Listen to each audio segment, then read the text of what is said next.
Oi, gente. Meu nome é Euclides, eu sou médico de família e comunidade, trabalho no município de Poços de Caldas e estou fazendo esse vídeo aqui porque eu quero falar um pouco sobre a questão das vacinas na população infantil. Muita gente tem falado sobre isso, né?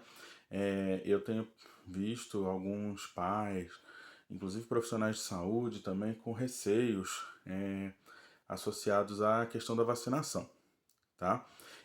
Eu vou tentar ser sucinto, eu não consigo ser muito sucinto, quem me conhece sabe, mas eu juro que eu vou tentar não deixar esse vídeo muito longo, até anotei umas coisinhas aqui para falar com vocês. Bom, a primeira coisa que eu acho que é legal é a gente falar de novo sobre os mecanismos de vacina, tá? Quando a gente começou a vacinação, a história da vacinação, foi lá com Pasteur, em 1880. Calma, não vou falar de história não, acabou por aí. E de lá para cá os mecanismos melhoraram muito, foram sendo cada vez mais desenvolvidos. Mas desde o início, até o Pasteur, ele sofreu várias represárias, né? O pessoal não acreditava nele e no método experimental que ele usava.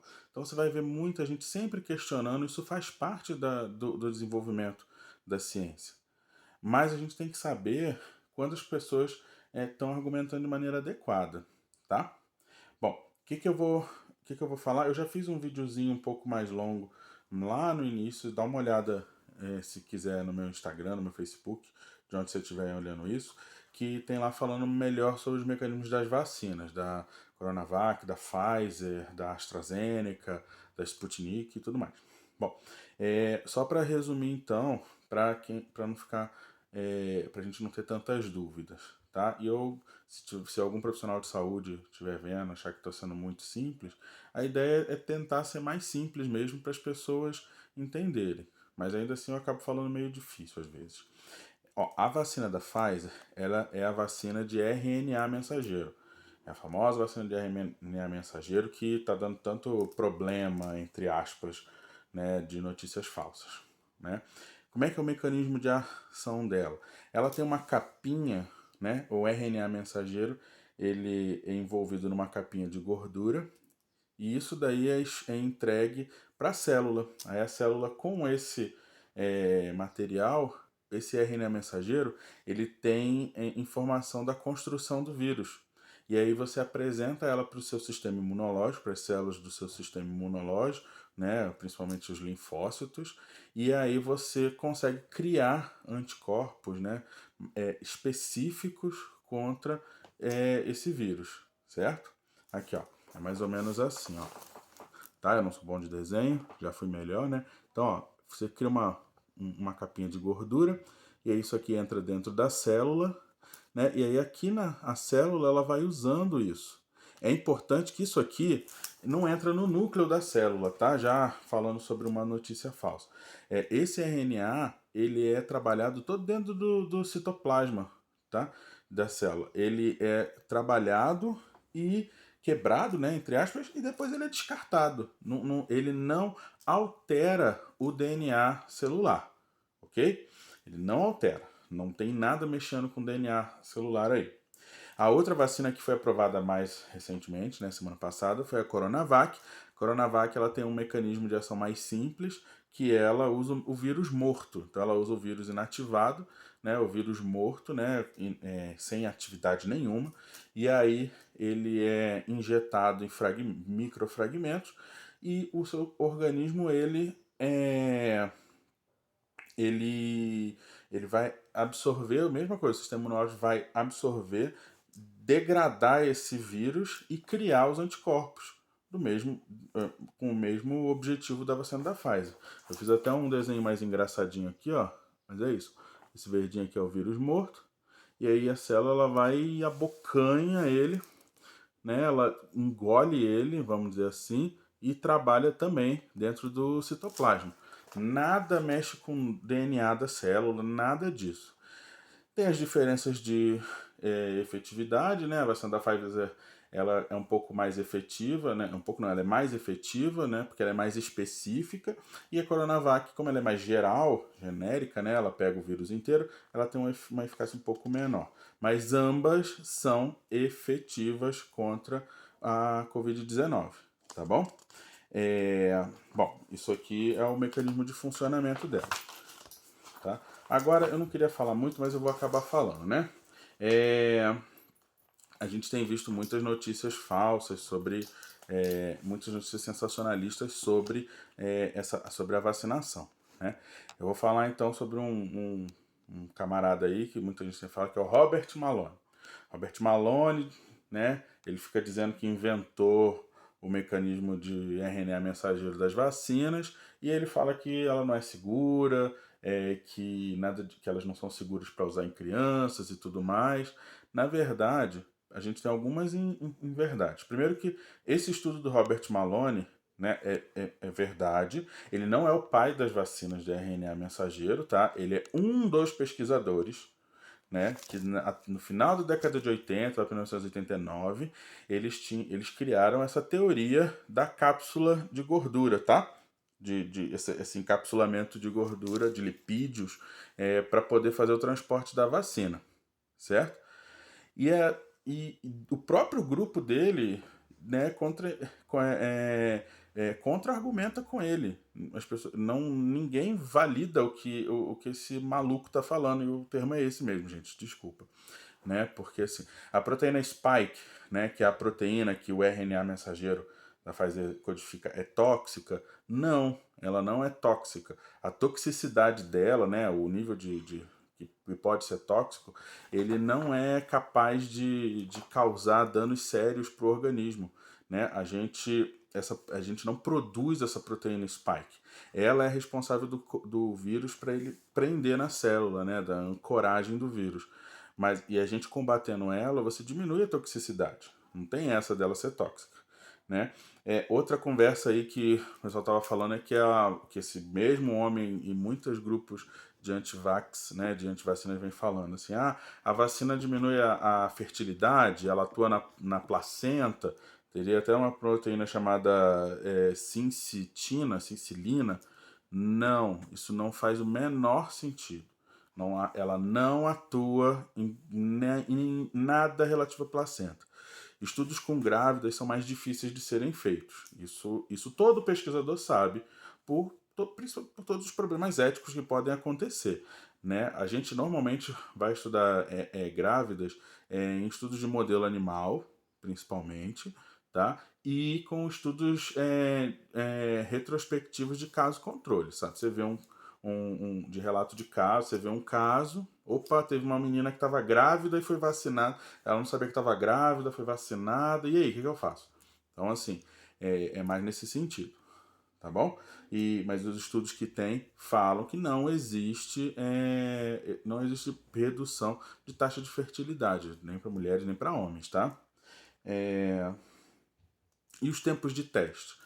Vamos de novo falar sobre isso. Isso daí muita gente tem falado. Ó, o CDC, que é o Centro de Controle de Doenças dos Estados Unidos, o EMA, que é como se fosse a Anvisa. Eu não sei se é EMA mesmo, não, mas eu posso estar enganado no nome. Mas é o centro, a Anvisa da União Europeia, né? O FDA, que também é a Associação de Liberação para as drogas também nos Estados Unidos. Todos eles já autorizaram o uso das vacinas. Inclusive a vacina da Pfizer, ela não é para uso emergencial. Ela foi autorizada, o uso adulto dela, para uso recorrente, entendeu?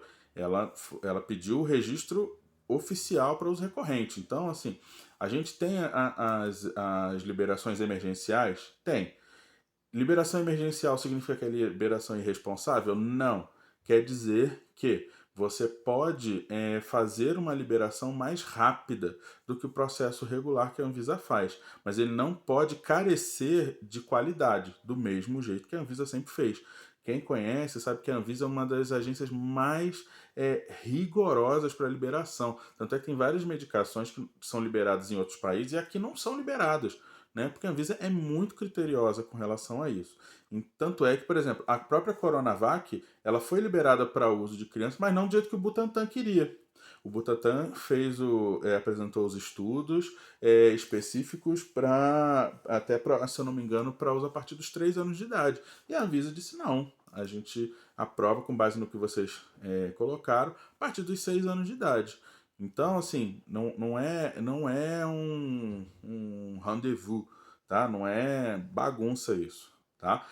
Todas as agências têm responsabilidade na liberação, entendeu? Ela libera emergencialmente dizendo que tem um estudo rigoroso, tem critérios adequados para liberação, tá? Isso as pessoas podem ficar é, tranquilas. Com relação a por que a gente vacina crianças, né? Você vai ouvir, e isso tem um certo sentido assim, as crianças não são tão acometidas de Covid, as crianças são mais resistentes à Covid, a Covid não é tão grave em crianças, assim. Tudo bem, mas a gente tem que pensar em 2 pontos. Primeiro que como a gente está conseguindo vacinar melhor a população adulta e idosa, a gente está tendo a gente não tá, esses indivíduos estão respondendo a casos mais leves, né? E a gente está empurrando os casos graves, mais severos, para as crianças. A gente tem tido casos graves de crianças internadas, né? E esses casos vão acontecer. Por quê? Porque é um público que não está coberto pela vacina. Além disso, as crianças elas são consideradas reservatórios de vírus. É isso, ela pode não ser grave, mas ela contribui para o espalhamento, para a circulação, para a manutenção da circulação do vírus, certo? A gente está pensando no retorno presencial às aulas. A gente precisa que esse vírus esteja circulando menos para proteger a comunidade escolar, pais, professores, corpo pedagógico, funcionários administrativos, entre outros, certo? Além disso, lembrar de crianças com comorbidades. A gente tem crianças com comorbidades que são mais têm um maior risco associado, tá? E além disso, todo mundo sabe que a Covid muitas vezes deixa sequelas. A gente tem algumas sequelas da Covid, né? Principalmente podem estar associadas ao olfato, paladar, memória, enfim, tem alguns quadros respiratórios crônicos, e isso na criança, isso tem um comprometimento do desenvolvimento dela. A gente precisa evitar isso, certo? De novo não. Agora sobre algumas coisas que as pessoas têm tido dúvidas, né, também. Sobre comorbidade não, os efeitos adversos. Vamos falar do primeiro que o pessoal tem falado muito, que é a miocardite, né? A miocardite foi vista como um dos possíveis efeitos da vacinação da Covid, da Janssen não, da Moderna, da Pfizer, enfim. Ela tem sido vista como um possível efeito. Já tem vários estudos falando que esse efeito ele acontece você vai ver algumas variações, entre 1,2 até 1,7 casos por 100 mil. Entendeu? Essa é a proporção. Certo? O CDC fala que isso acontece em menos de 1% das pessoas vacinadas. É menos de 1%. Ao passo que em não vacinados, né, a chance, né, em pessoas doentes, né, a chance de miocardite, pericardite, né, cometimentos do miocárdio de modo geral, esse risco ele é quase 4, 5 vezes maior. Então, se você tem medo de miocardite, você deveria vacinar seu filho. Por quê? Porque o risco, se ele tiver Covid, o risco dele ter miocardite é muito maior, tá? Você pode encontrar, esse vídeo eu não estou me propondo a trazer artigo, revisão, meta-análise, escambau. Mas você pode procurar, por exemplo, a UnaSUS é um bom local para você procurar algumas das coisas que eu estou falando. E o próprio Ministério da Saúde, pateta do jeito que ele está agora, mas ainda assim eles têm informação lá, tá? Sobre o caso de Lençóis Paulistas também, que enfim tomou uma proporção grande com toda a razão, né? A menina que teve um mal súbito, mais ou menos umas 12 horas depois da vacina, 10, 12 horas depois de vacinar, e enfim, ela foi hospitalizada, se não me engano foi em Bauru, e aí viu-se que ela tem uma síndrome congênita, que é a síndrome de Wolff-Parkinson-White, né? Esse nome grande, que parece até consultório, eu falo que parece até, como é que é? Oh meu Deus, parece coisa de advogado, né? Wolff Parkinson White, advogados. Mas enfim, essa síndrome genética, ela é um problema no sistema de condução cardíaco, né? Que libera o ritmo do coração. Você tem uma alteração elétrica ali, como se fosse um curto-circuito entre o átrio e o ventrículo. E aí você causa taquicardia, pode causar dor, desmaio, mal súbitos. Essa síndrome, infelizmente, não tem como a gente diagnosticar precocemente, é muito difícil. Tanto é que vocês vão ver estudos falando sobre ela. Geralmente a gente descobre ela acidentalmente entre 11 e até 50 anos de idade. Né? Porque ela pode não dar sintomas por muitos anos. É muito comum, às vezes, atleta descobrir isso durante um jogo, porque muitas vezes não tem como saber. Foi uma questão cronológica, né, de relação causal, e aí se descartou. É uma causa congênita, não tem absolutamente nada a ver com a vacinação. Tudo bem? Inclusive, esse ministro da Saúde devia saber disso, porque ele é cardiologista. Enfim, todo médico devia saber disso, tá? Mas ele devia saber mais. Enfim, então, assim, não tem. Eventos adversos com vacina a gente já teve? No Brasil com criança? Teve. A gente teve 11 casos. Diferente daqueles 4.000 que esse ministro falou, que é uma mentira. Não tem outro nome para isso. Eu não gosto de ficar falando fake news. É mentira. Fake news é mentira. Certo? Existe uma notificação. Quem é enfermeiro, técnico de enfermagem, quem trabalha com sala de vacina sabe que a gente tem um sistema de notificação de agravos relacionados à vacinação. E esses agravos eles são investigados. E é para avaliar, isso aqui tem relação ou não tem relação. Eu já notifiquei ano passado um caso de uma senhora que teve um evento cerebrovascular logo após a vacina, uma semana após a vacina, e a gente, bom, temos que investigar a possibilidade de ser vacinal ou não. E aí a gente, ao final, se eu não me engano, uns 3, 4 meses de investigação, a gente descartou essa possibilidade, certo? Vou falar agora, última coisa, prometo, sobre algumas informações sobre internação. Então, por exemplo, não só aqui no Brasil, tá? O The Guardian, né, ele traz que principalmente Reino Unido e Estados Unidos também, você tem idosos não vacinados têm 49 vezes mais hospitalizações do que os vacinados. E aí a gente está falando de vacinados completos, tá? O infectologista Halcyon Teixeira, minha letra é horrível, gente, desculpa. Halcyon Teixeira, ele que trabalha do Instituto Emílio Ribas, ele colocou que 80% das pessoas que estão internadas são de não vacinados, seja total ou parcialmente, né, que tomou só uma dose ou não tomou dose alguma, certo? 88% dos internados no Rio de Janeiro, segundo o secretário de Saúde Daniel Sorrans, são de não vacinados ou também não vacinados completamente, certo? A Secretaria de Estado de Minas Gerais fala que 86% dos pacientes que estão em hospitais públicos internados com Covid são de pessoas não vacinadas ou com mais de 75 anos. E eles não vão, de novo, ou não vacinados ou não vacinados completamente, certo? E cerca de 80% dos que estão internados em UTI estão sem o esquema vacinal completo, né? Ou não vacinaram ou só tomaram uma dose, né? O Renato Kifuri, que é da Sociedade Brasileira de Imunologia, ele coloca que a avaliação dos Estados Unidos, Israel e Brasil fala que 90 a 95% dos casos graves da Covid estão acontecendo atualmente em pacientes que não vacinaram ou não vacinaram completamente. Então, assim, mas eu conheço hospital que está com gente vacinada, está internada. Óbvio, eu também conheço.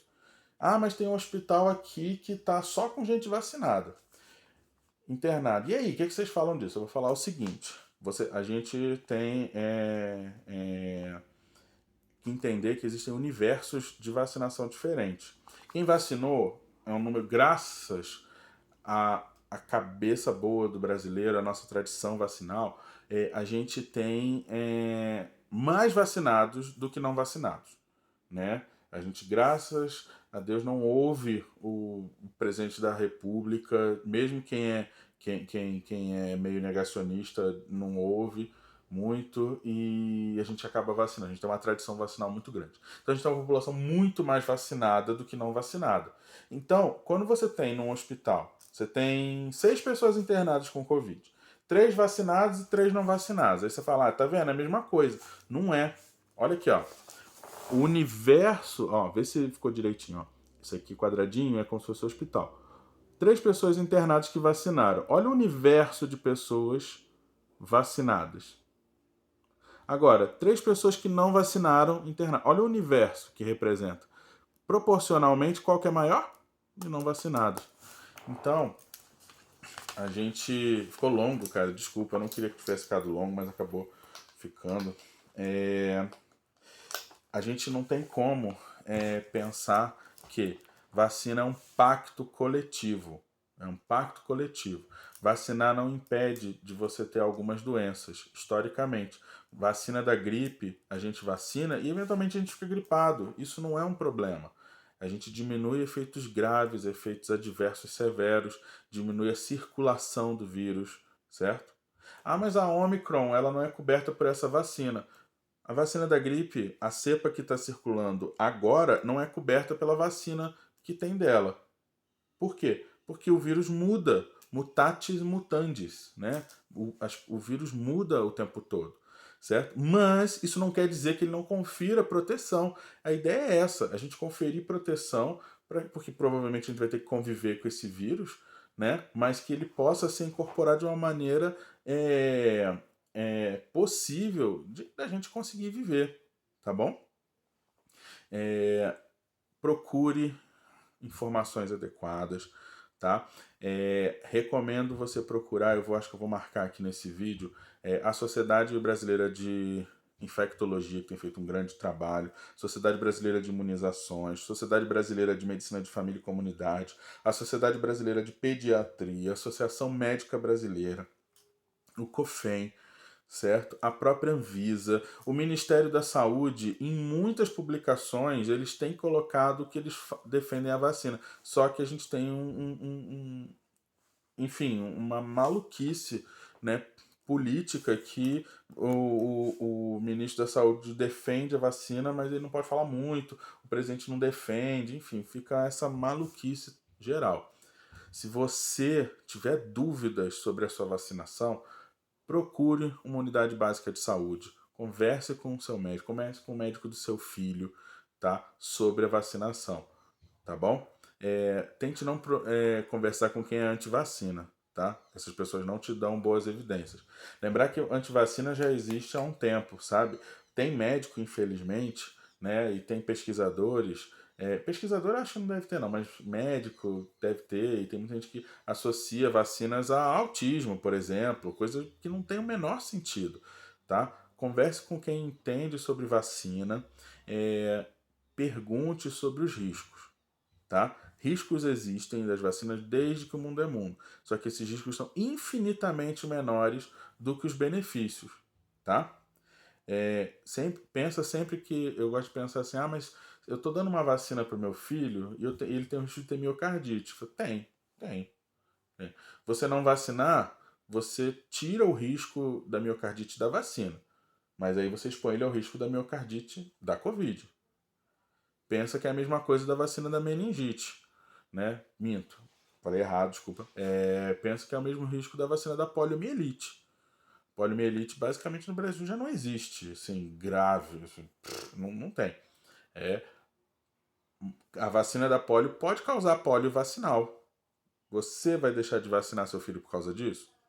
A gente não quer que aconteça isso. Obviamente que a gente não quer. Mas acontece. Mas é infinitamente menor. O Brasil tem uma grande tradição vacinal, né? Desde a década de 60, o Programa Nacional de Imunizações faz um trabalho excelente, é uma das joias da coroa da nossa saúde, e depois do SUS isso só melhorou. Então, a gente não pode perder essa essência vacinadora que a gente tem. Saúde é pacto coletivo pela vida. Sou eu me vacinando para que meus pais, meus avós, meus primos não tenham problemas, certo? Pensa nisso, gente. Valeu. Vida longa e próspera.